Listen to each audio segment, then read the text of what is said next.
자, 앞 시간에 이어서 지형 내용을 계속 볼 건데, 앞 시간에는 대지형 그리고 화산 지인 활동이 빈번하게 일어나는 것 이런 게 봤다고. 자, 지형 단어는 출제 가능성이 상당히 높다라고 했고, 많이 나오면 두 문제까지도 나올 수 있다라고 했지, 그지? 자, 그런데 앞 시간에 했던 대지형과 지진 화산 활동이 빈번하게 일어나는 지역, 여기는 출제될 수도 있고 안 될 수도 있다고. 그런데 이번 시간에 하는 이 소규모 지형, 여기는 무조건 나와. 이게 출제 빈도가 더 높아. 더 높은 게 아니고 얘는 무조건 나와. 무조건 안 나올 수가 없어. 자, 이 소지형 중에 지금 뭘 할 거냐면은 해안 지형들 쭉 볼 거고, 그리고 카르스트 지형, 화산 지형 볼 건데, 특히 출제 빈도가 아주 높은 곳은 이 해안 지형. 여기가 출제 빈도가 상당히 높은 편이다. 자, 그러면 해안 지형부터 먼저 보자. 자, 리아스 해안이라는 게 있는데, 이 리아스 해안을 하기 전에 이 해안의 종류는 두 가지 종류가 있다고. 침수 해안이라는 게 있고 이수 해안이라는 게 있어. 자, 해안이라고 하는 거는 바다하고 육지하고 만나고 있는 이 경계 지점을 쭉 따라가면 이게 해안이 되는 거야. 자, 바다 위에 있는 여기는 육지고 아래쪽은 해저가 되겠지. 자, 육지하고 해저 지형하고 비교했을 때 어디가 더 지형이 복잡하냐라고 하면 육지 쪽 지형이 더 복잡해. 해저 부분은 상대적으로 단조로운 편이야.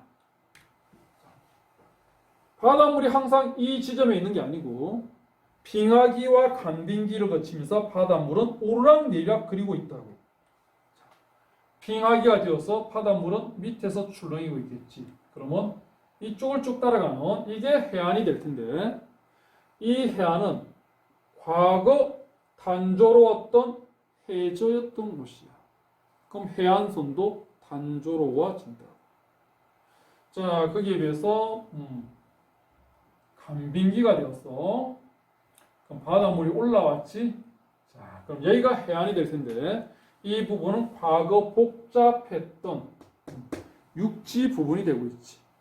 이러면 해안선도 복잡해지는 거야. 자, 이렇게 이제 해수면이 상승하면서 과거 육지였던 부분이 바닷물에 잠겨버린 해안을 뭐라고 하냐, 이거를 바닷물에 잠겼다라고 해서 침수 해안이라고 그러고, 빙하기가 되면서 바닷물이 내려갔어, 바닷물이 빠졌어, 이런 해안을 바닷물이 빠졌다라고 해서 이걸 이수 해안이라고 해. 자, 여기서 우리가 뭘 배우고 있냐면 리아스 해안하고 피오르 해안을 배우고 있는데, 리아스 해안과 피오르 해안은 둘 다 어떤 해안이냐? 침수 해안이다. 그럼 해수면이 상승하면서 과거 육지였던 부분이 바닷물에 잠기면서 만들어진 해안이다. 해안선은 어떻게 나오냐? 해안선은 둘 다 복잡해. 그럼 리아스 해안하고 피오르 해안을 어떻게 구분하면 되느냐? 리아스 해안은 과거에 육지였던 이 부분이 과거에 하천이 흘러왔던 거야. 하천이 흘러오면서 산지를 깎으면 산지의 모양, 골짜기 모양은 V자 골짜기, V자국이 되지. 과거의 하천에 의해서 V자국이 만들어져 있는데 해수면이 상승하는 바람에 이 V자국이 바닷물에 잠겨버린 거야. 이런 해안을 리아스 해안이라고 그래. 근데 피오르 해안은 과거 육지였던 이 일대 쪽에 뭐가 지나왔느냐? 빙하가 흘러온 거야. 빙하가 흘러오면서 산지를 깎으면 골짜기 모양은 무슨 모양을 띠느냐? U자국을 띠겠지. U자국이 형성되어 있는데 해수면이 상승하는 바람에 이 U자국이 바닷물에 잠겨버렸어. 이런 해안을 피오르 해안이라고 하는 거야. 그럼 리아스 해안과 피오르 해안에 공통점을 둔다라고 하면 둘 다 침수 해안이고 둘 다 해안선이 복잡하다라는 거. 둘 다 해수면 상승하면서 만들어진다라는 거. 이건 공통점이야. 차이점은 리아스 해안은 과거 하천의 침식을 받아서 V자국이 바닷물에 잠긴 거고, 피오르 해안은 빙하의 침식을 받은 U자국이 바닷물에 잠겼다. 과거에 하천의 침식을 받았느냐, 빙하의 침식을 받았느냐라고 하는 이 부분은 두 개의 차이점이 되는 거야. 자, 그러면 리아스 해안과 피오르 해안을 대략 설명했고, 자, 어디에 분포하고 있느냐를 본다라고 하면은 대표적인 리아스 해안은 이베리아 반도 쪽하고 그리고 우리나라 서남해안이 이게 대표적인 리아스 해안이라고. 우리나라 서남해안은 어디 있는지 잘 알고 있지, 그지? 굳이 이걸 표시해줘야 되니? 서남해안 이쪽이야. 자, 이베리아 반도는 어디냐면은 여기 보면은 이 반도가 이베리아 반도야. 여기 지금 어떤 나라가 있느냐면은 이 나라가 에스파냐고 여기는 포르투갈이지. 그래서 에스파냐고 포르투갈 있는 요 일대 쪽이 해안선이 복잡한데 이 해안이 리아스 해안이야. 그 대표인데 두 군데가 있어. 자, 일단 피오르 해안을 본다 그러면은 피오르 해안은 과거 빙하의 침식을 받았던 곳이기 때문에 과거 빙하로 덮여 있어야 되잖아. 그럼 좀 추운 곳이야, 겠지, 그지? 그래서 리아스 해안보다는 조금 고위도 쪽에서 이게 피오르 해안은 분포가 되어 있다고. 자, 대표인 피오르 해안을 본다라고 하면은 여기 색깔을 달리해서 보자. 자, 이게 무슨 반도였지? 이거 스칸디나비아. 여기는 산맥이 스칸디나비아 산맥이었잖아. 고기 습고 산지하면서. 자, 이 반도가 스칸디나비아 반도인데 이 스칸디나비아 반도의 서쪽 해안가. 이 서쪽 해안가에 있는 이 나라가 무슨 나라냐? 노르웨이야. 그래서 노르웨이 해안가. 자, 또 어디 있느냐면 역시 고위도 쪽으로 가야 되는데. 자, 여기 있는 이 부분.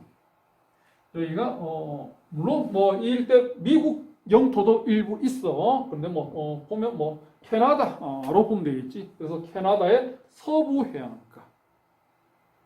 자, 남반구로 내려가자. 남반구에. 자, 뉴질랜드 섬이 두 개 있지, 그지? 위에 있는 섬은 북섬이고 아래쪽에 있는 섬은 남섬이야. 이 남섬의 남서부 쪽.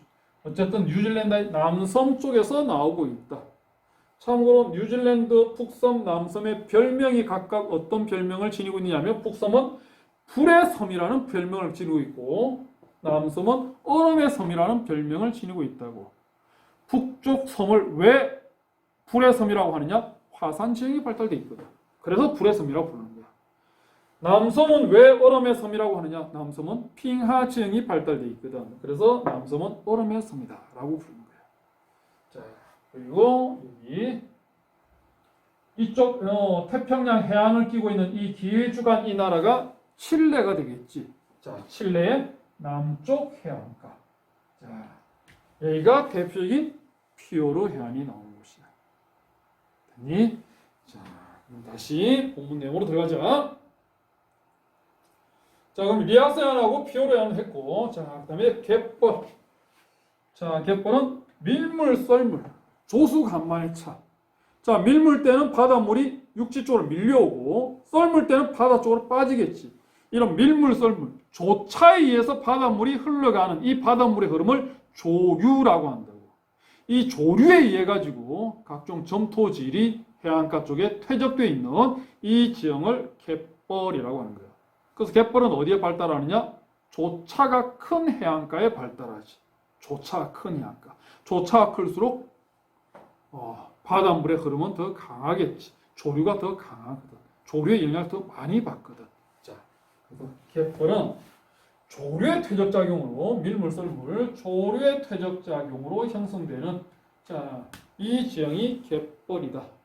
자, 그럼 유명한 갯벌이 어디에 분포하고 있는가를 지도를 가지고 또 살펴본다라고 하면은 자, 세계 5대 갯벌을 표현해 주면은 자, 우리나라 서해안, 자랑스러운 서해안, 5대 갯벌에 들어가. 조차가 크면은 갯벌은 잘 발달한다고. 우리나라 서해안, 밀물, 썰물 차가 무려 10m 차이가 나고 있다고. 썰물 때 조기잡이 하다가 밀물이 되면 10m, 수심 10m 돼. 3층, 4층, 아파트 4층 건물 높이. 4층이 한 5층 돼 있구나. 5층 건물 높이가 된다고. 이게. 어마어마한 조차지. 이렇게 큰 조차를 가지고 있기 때문에 서해안 시화호에서 뭘 하고 있느냐? 조력발전소. 세계 최대 조력발전소야. 시화호 조력발전소. 우리나라 세계적인 초수 간만의 차를 가지고 있다. 그래서 세계적인 갯벌이 발달이 되어 있고, 자, 또 어디 있냐면 여기 이쪽 바다가 푸케라는 바다거든. 이 바다가. 그래서 푸케냐니까 여기도 갯벌이 발달이 되어 있다고. 여기에 들어가 있는 대표적인 나라가 이제 프랑스라든지 네덜란드라든지 이런 나라들이 들어가 있지. 네덜란드 그러면은 유명한 특산물, 튤립 이런 거 있지. 튤립 어디 재배하는지 아니?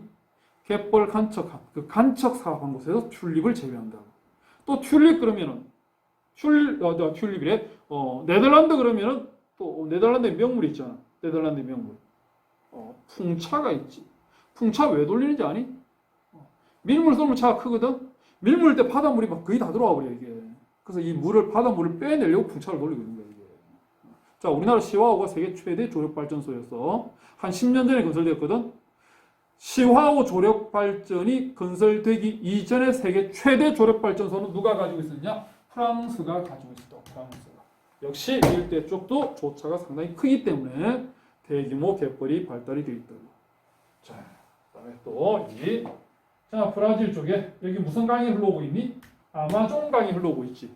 아마존강 하구 유역. 여기도 대규모 갯벌이 발달되어 있다고. 아마존 강에 의해서 어마어마하게 많은 운반물질을 갖다 놨겠지. 이 운반물질이 조류에서 쌓이면서 대규모 갯벌이 만들어져 있다는 거야. 자, 그다음 캐나다에 쏙 들어가 있는 요 만. 이 만을 펀니만이라고 그래. 이 펀니만은 우리나라가 밀물 쏘는 차가 10m 차이가 엄청난 차이거든. 근데 이 펀니만은 우리나라 밀물 쏘는 차이 2배 차이가 나. 20m에 20m. 어마어마하지 이거. 그러니 갯벌이 엄청난 규모의 갯벌이 또 발달이 되어 있다. 이런 데가 이제 주요 이제 갯벌로 유명한 지역들이라고. 아까 내가 세계 5대 갯벌을 표시한다 그랬나? 4개만 표시했네. 또 한 개는 어디 있냐면 플로리다 반도 위쪽에 미국 쪽. 여기 있는 미국의 이제 주 이름이 조지아주라는 주가 있거든. 조지아주의 이 해안가 쪽에도 대규모 갯벌이 발달되어 있고 지금 표시해놓은 이 5군데가 세계 5대 갯벌. 우리나라 서해안도 자랑스러운 세계 5대 갯벌 안에 들어가 있다. 다음 해안 지형을 보면 이제 사비는 바다에 모래가 깔려 있는 바닷가에 있는 백사자. 뭐로 이용되느냐? 해수욕장으로 이용되고 있는 그게 이제 사빈이라고. 자, 사빈은 어떻게 만들어지느냐 하면은 바닷물 속에는 모래가 포함이 되어 있어. 이 모래가 어디서 왔느냐? 하천이 공급한 모래도 있고 또 바다에 보면 튀어나와 있는 돌출부들 있잖아. 여기 파도가 때리면 깨지잖아. 침식을 받잖아. 그러면서 바위가 깨져서 자갈이 되고 자갈이 깨지면 모래가 되겠지.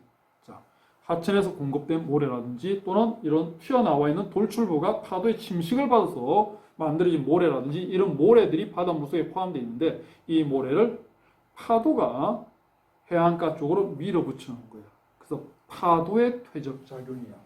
파도. 뭐라고 표현되어 있냐? 파란이라고 표현되어 있지, 그지? 그냥 파도라고 생각하면 돼. 파란이라고 하는 거는 파도가 왜 발생하느냐라고 하면 여러 이유가 있다고. 근데 대부분의 파도를 만드는 그 원인은 바람이거든.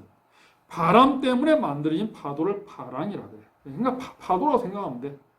파도가 모래를 해안가 쪽으로 밀어붙여줬다. 그 다음에 또는 연안류의 퇴적작용. 연안류라고 하는 거는 해안을 따라 흘러가는 해류라고. 근데 이 바닷물 속에 포함되어 있는 이 모래를 연안류가 가지고 가다가 수심 얕은 만 쪽에 가면은 연안류의 속도가 느려지니까 가져오던 모래를 퇴적시켜 떨어뜨려 놓겠지. 그지? 그렇게 해서 만들어질 수도 있다는 거야. 그래서 파랑이나 연안류의 퇴적 작용으로 만들어진 지형이다. 자, 그 다음에 석호, 해안가 근처에 형성되어 있는 호수를 석호라 그러지. 우리나라 강원도 동해안 쪽에 보면 석호가 많이 발달이 되어 있다고. 자, 이걸 어떻게 만들어지느냐 하면은 하천이 원래 이제 산지를 깎아. 하천이 산지를 깎으면서 골짜기를 만들어 놓은 거야. 자, 주변에는 뭐가 형성이 됐냐? 산지가 형성되어 있고 골짜기를 만들어 뒀다고. 자, 바닷가 근처에 있는 호수인데 바닷물은 여기 있어. 여기 바다가 있어. 거리가 제일 멀리 떨어져 있어. 근데 빙하기가 끝이 나고 후빙기가 되면은 빙하가 녹기 시작하지 바닷물이 첨첨차츰 많아지면서 해안선은 육지 쪽으로 계속 접근을 해오는 거야. 이러면서 하천이 깎아놓은 이 골짜기 쪽으로 바닷물이 들어가 버려. 그럼 하천이 깎아놓은 골짜기가 뭐로 바뀌었느냐? 바다로 바뀌었지. 쏙 들어가 있는 바다야. 이런 바다를 뭐라고 부르느냐? 바다를 만이라고 부르지. 그치? 자, 그래서 하천이 깎아놓은 골짜기가 왜 만으로 바뀌었느냐? 후빙기가 되면서 해수면이 상승하는 바람에 만으로 바뀐 거야. 그리고 이 만 앞에 뭐가 발달하냐면은 사주가 발달해. 사주라고 하는 거는 사빈과 마찬가지로 모래지형이야. 모래지형이 이렇게 길쭉하게 형성되어 있는 이런 모래 퇴적정을 사주라고 한다고. 그럼 이 사주가 만을 거의 다 막아버렸지. 그러면 얘는 뭐가 되느냐? 얘는 바다로 튀어있던 게 이제 호수가 되어버리지. 이렇게 해서 만들어진 이 호수가 석호가 된다. 자, 그런데 이 석호 쪽으로는 계속 하천이 흘러오고 있어. 하천이 계속 흘러오고 있어. 하천이 흘러온다는 얘기는 하천이 운반물질을 포함하고 운반물질도 같이 공급을 하고 있다는 얘기거든. 사주가 이 만을 가로막기 전에는 하천이 가져오던 이 운반물질은 바다로 쉽게 빠져버렸어. 그래서 사주가 막아버렸어. 그러면 하천이 가져오던 운반물질은 바다로 쉽게 못 빠지고 여기 쌓이겠지. 석호에 계속 쌓이는 거야. 그러면 석호의 규모는 가면 갈수록 계속 작아지겠지. 그리고 나중에는 하천이 가져온 운반물질로 전부 다 퇴적되면서 석호가 뭐로 바뀌어버리냐? 육지로 바뀌어버리는 거야. 즉 충적지로 바뀐다. 충적지라는 것은 하천 퇴적작용으로 해서 형성된 지형을 충적지라고 그러거든. 충적이 하천 퇴적작용이라고. 그러니까 하천 운반물질로 전부 다 매립되었다라고 생각을 하면 되는 거야. 자, 이렇게 해서 석호는 만들어지는 거야. 자, 그 다음에 석호 주변 일대 쪽에서는 농경지로 주변 땅들이 많이 이용되는데 농경지를 이용하기 위해서는 물이 필요하지. 농업용수가 필요해. 이 석호에 호수에 물이 고여 있으니까 이 호수에 있는 물을 농업용수로 활용하면 농작물은 전부 다 맛이 가요. 왜? 여기는 양은 적지만 소금이 포함되어 있다고. 바닷물이 포함되어 있다고. 바닷물하고 석호하고는 여기 튀어 있어. 그 파도가 심하게 치고 이러면은 바닷물이 이쪽으로 거꾸로 올라간다고. 이게. 그럼 바닷물이 여기 섞여 있는 거야. 물론 바닷물만큼 그렇게까지 짜온 물은 아니야. 그 정도 염도만큼은 안 돼. 왜? 하천이 계속 유입되면서 민물이 섞이고 있기 때문에. 그렇지만 소량이지만 염분은 포함되어 있다. 그래서 이 석호에 있는 물을 농업용수로 활용한다. 그러면 농작물은 염해 피해를 입게 된다.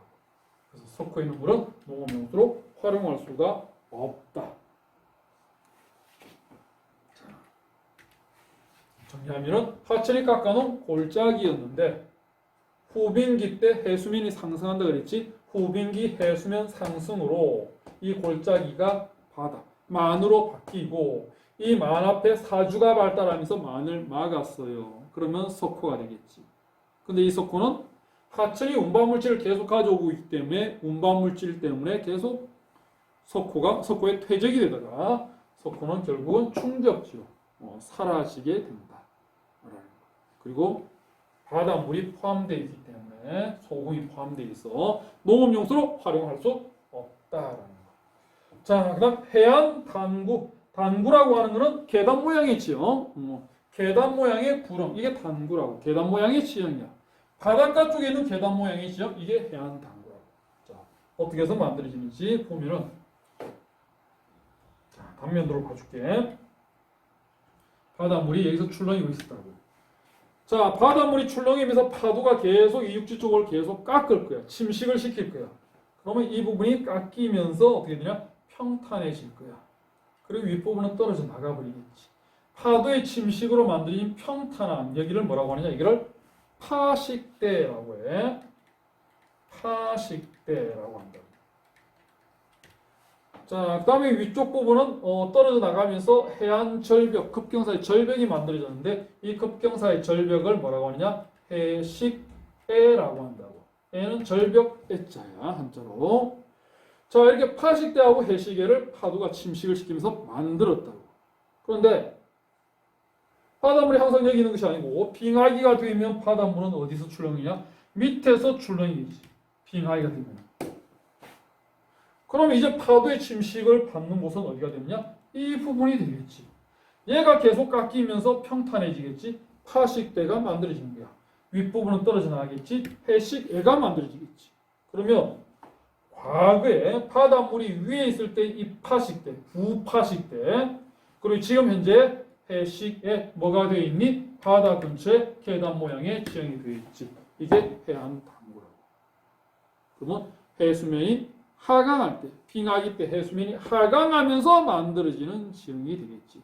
자, 또는 바닷물이 내려가지 않고 바닷물이 여기 그대로 있어. 그대로 있는데도 이 해저 부분이 침식을 받을 수 있는, 즉 파도의 침식을 받을 수 있는 방법이 또 하나가 있다고. 바닷물이 안 내려갔는데도 얘가 파도의 침식을 받을 수 있는 방법 뭐가 있을까? 뭐가 있을까?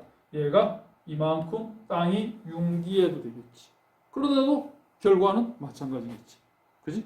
자, 그래서 해수면이 하강할 때도 만들어질 수 있지만 지반이 융기해도 만들어질 수 있는 지형이다.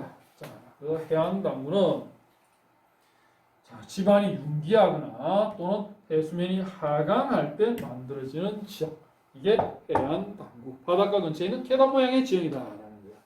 자, 그래서 해안 당구까지 하면서 해안 지형들을 다 살펴봤고, 자, 그다음에 특수 지형 중에서 먼저 카르스트 지형부터 먼저 보자고. 자, 카르스트 지형은 석회암이 물하고 반응해서 녹아서 만들어지는 지형이야. 석회암이 물에 녹아서 만들어지는 지형인데, 석회암이 물에 녹았다라는 얘기를 유식한 말로 뭐라고 하느냐? 석회암의 용식작용이라고 해요. 용식, 물에 녹았다라는 얘기에 쉽게 표현하면, 자, 이러면서 만들어지는 지형이 그게 카르스트 지형이다.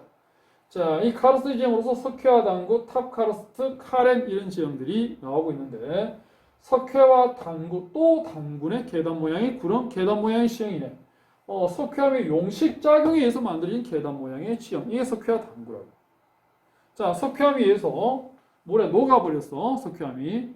그러다가 얘가 지표로 흘러오면서 물 속에 녹아있는 석회암이 다시 굳기 시작한다고. 자, 석회암이 굳는 걸 뭐라고 하냐? 굳는 걸 신전이라고 해요. 자, 그래서 뭐라고 표현되어 있냐면은 석회암의 주 성분이 탄산칼슘인데 이게 물에 녹았다고.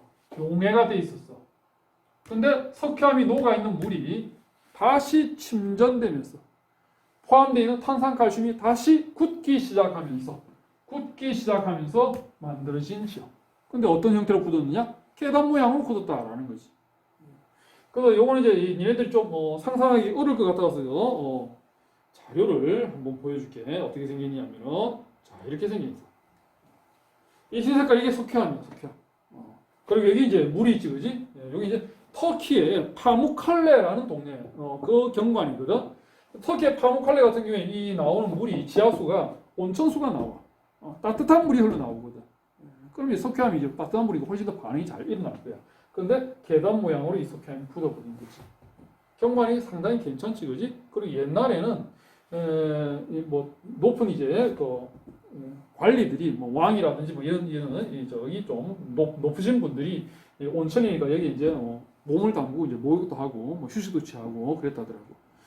관광객들이 와서 이제 뭐 많이 발을 담그고 그렇게 휴식을 취하는 관광객도 많은데 처음에는 이게 흰색이잖아, 그지? 근데 관광객들이 워낙 많이 이제 발을 담그고 이러다 보니까 이게 노란 색깔로 지금 변하고 있다고 그러더라고. 최근에는 좀 물에 못 들어도 막는다고 그렇게 얘기를 하긴 하더라고.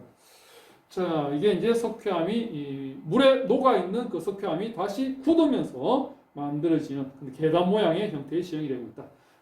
세계지에서 지형 단어는 그렇게 깊이 있게 안 물어본다고 그냥 간단하게 물어보기 때문에 어떻게 생각하면 되느냐? 석회암이 침전되면서 침전되면서 만들어진 계단 모양의 지형 이렇게 보면 돼. 자, 대표 이것이 터키의 파무칼레. 아까 조금 전에 보여준 그 경관이 터키의 파무칼레 경관을 보여준 거고, 터키는 어디 있니? 지도상에 터키는 여기가 터키지, 그지? 여기 터키의 파무칼레가 석회와 당구로 유명한 지역이다. 자, 그다음에 탑카르스트.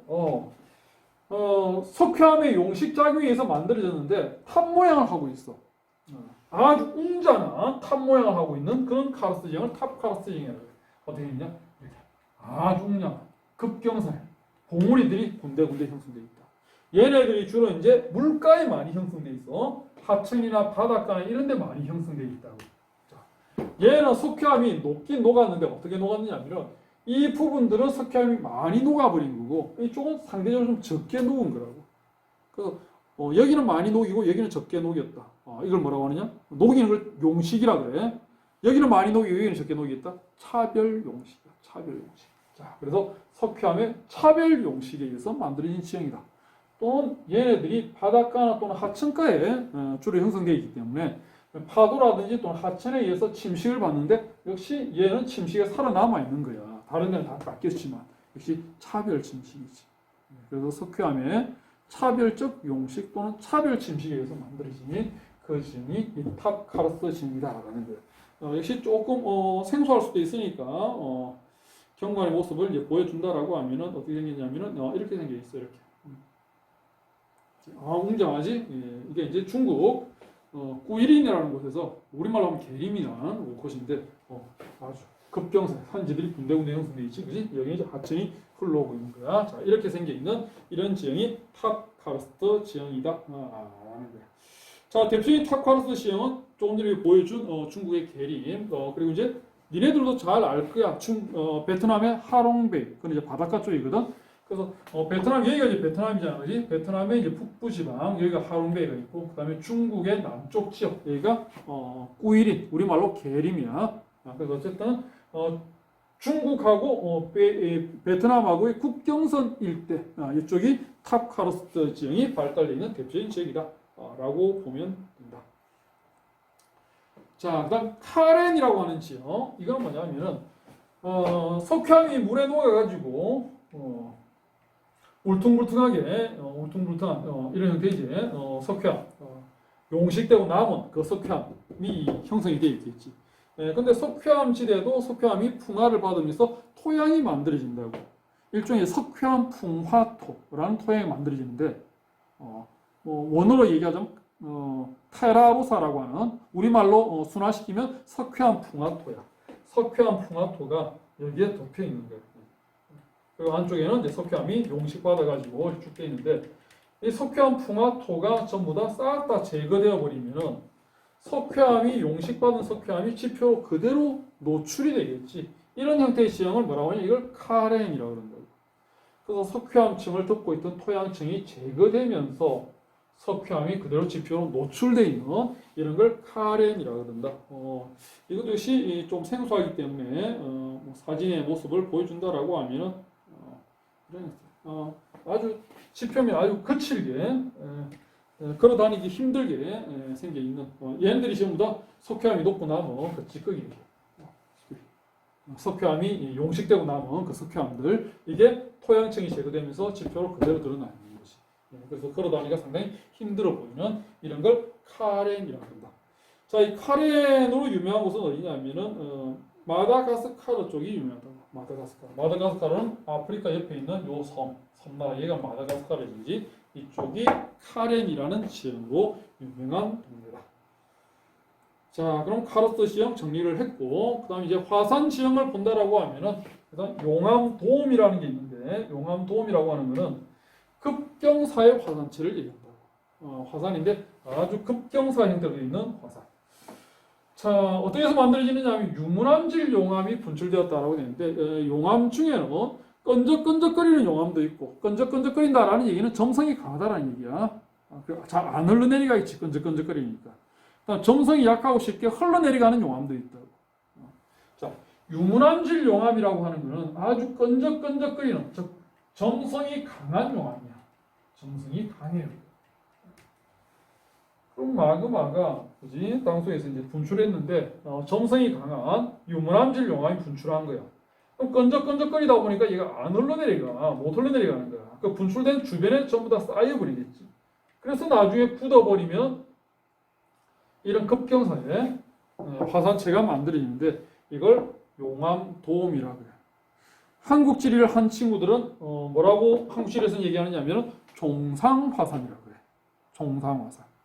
점성이 강한 용암이 분출되면서 만들어진 급경사의 화산체, 세계지리에서는 용암도움이라고 한다. 자, 점성이 강한 그 용암이 유문암질 용암이다. 자, 그 다음에 이 용암도움하고 반대되는 개념이 맨 밑에 있는 순상화산이거든. 순상화산은 현무암질 용암이 분출이 되는데, 현무암질 용암은 얘는 점성이 약해. 별로 안 끈적거려. 쉽게 흘러내려가 버리는 거지. 그러면 이 현무암질 용암이 분출이 되면은 얘는 별로 안 끈적거리니까 분출이 되면은 멀리까지 흘러가 버려. 멀리까지 쭉쭉 흘러가 버릴 때. 그러면서 나중에 굳어지면은 어떤 형태를 띠느냐 하면은 완경사의 화산체가 만들어지지. 이 완경사의. 그래서 이 완경사의 화산체를 뭐라고 하냐? 방패 모양을 하고 있어서 방패 순자를 써가지고 이걸 순상화산이라고 한다. 그래서 순상화산은 점성이 약한 현무암질 용암이 분출하면서 만들어진 완경사의 화산체. 자, 그다음 성청화산은 뭐 경사도를 보면 순상화산하고 용암도마하고 그냥 중간 정도의 좀 원뿔 모양, 원추 모양을 하고 있는 단면도 보면 원추 모양을 하고 있는 이런 형태의 화산을 성청화산이라고 하는데 얘는 한 번 분출한 것이 아니라 계속 반복적으로 용암이 분출되고 그리고 이 화산 파편들, 그걸 이제 화산 쇠설물이라고 그러는데 이 화산 파편들이 쌓이고 또 용암 분출하고 또 화산 파편들 쌓이고 이게 계속 반복이 되면서 이런 형태의 원추 모양의 이런 형태의 화산체가 만들어지는 그 화산을 성청화산이라 한다라는 거예요. 자, 이러면서 이 화산 지형까지 다 살펴봤는데 한국 지리를 하는 친구들은 한국 지리 같은 경우에는 지형 단원이 조금 지형을 좀 깊이 있게 공부를 해줘야 할 필요가 있는데 세계 지리 같은 경우에는 지형 쪽에서 그렇게 깊이 있게 파고 들어가지를 않는다고. 우리가 뭐 했던 지형 말고 안 했던 지형들 중에서는 정확히 형성 과정이 안 알려져 있는 그런 지형들도 있고 이러기 때문에 깊이 안 물어봐. 그래서 간단하게 한 줄 정도만 이렇게 딱 암기만 해놓는다 하더라도 문제 푸는 데는 큰 지장이 없을 거라고. 자, 어쨌든 출제 가능성 상당히 높다. 특히 오늘 했던 이 소지형, 특히 해안지형 무조건 출제된다라고 보고 대비를 해야 된다는 거. 자, 그럼 다음 시간에 또 보도록 하겠습니다. 자, 수고했어.